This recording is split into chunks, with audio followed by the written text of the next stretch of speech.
Hello everyone, this is Sandeep Kumar Yadav. हमारे school time में ना एक टीचर थे, योगेंद्रनाथ प्रजापति। संस्कृत या हिंदी पढ़ाया करते थे, जो भी उन्हें अच्छा लगता। तो उस टाइम में वो एक पोएट्री कहा करते थे, कह सकते हैं ये उन्हीं की लिखी हुई कविता थी। तो वो कुछ इस प्रकार है, लेकिन उसको सुनाने से पहले, उसको बताने से पहले मैं एक कॉन्टेक्स्ट ऐड करता हूँ उसमें अपनी तरफ से, और वो कॉन्टेक्स्ट उस पोएट्री पे बड़ा सूट करता है।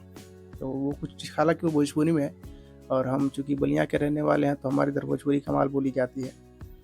तो अपन भोजपुरी में ही सुनाएँगे, लेकिन कॉन्टेक्स्ट कुछ ऐसा था कि जैसे एक लड़का है, मोर देन एवरेज स्टूडेंट है, ठीक-ठाक है पढ़ाई में, हमारी तरह बहुत ब्रिलियंट तो नहीं है बट ठीक-ठाक है।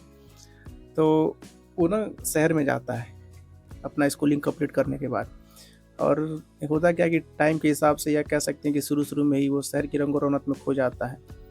और अल्टीमेटली जब उसका फर्स्ट सेमेस्टर बीतने के बाद रिज़ल्ट आता है, तो उसमें एक सब्जेक्ट में उसका बैकलॉग्स लगा होता है। तो उसके पिताजी एक किसान हैं, और बड़ी मेहनत मशक्कत से उसको पैसा जोड़ के उसको भेजते हैं, और क्योंकि गुस्सैल भी है, तो भेजते हैं। और फिर जब उसका रिज़ल्ट पूछते हैं तो वो बताता है कि हाँ पापा, मतलब एक सब्जेक्ट में बैक है। देन उसके पापा का रिएक्शन कुछ इस प्रकार होता है उस पोएट्री को, अब मैं बताता हूँ। तो भोजपुरी में कुछ ऐसे था कि उसके पापा उसको कहते हैं, थोड़ा-सा खुन्नस में, थोड़ा-सा गुस्से में आके कहते हैं कि, "का सोचनी तू का भइला?"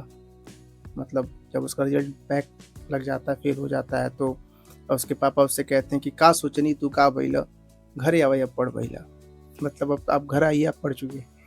ऐसा था। तो "का सोचनी तू का भइला? घरे आवै अब पढ़ भइला। पढ़े के मंगला पैसा रुपया साबुन तेल। बाबू हो, पढ़े के मंगला पैसा रुपया साबुन तेल, आ परीक्षा में भइला अब तू फेल। का सोचनी तू का भइला? घरे आय अब पढ़ भइला।" तो ये कमाल थी। इसके आगे भी बहुत कुछ है, बट उन्होंने सुनाया पूरा था, बट मुझे यही पहला एक स्टैन्ज़ा याद है। So that's it. अच्छा है। बट आई थिंक उस लड़के को और चांस देना चाहिए।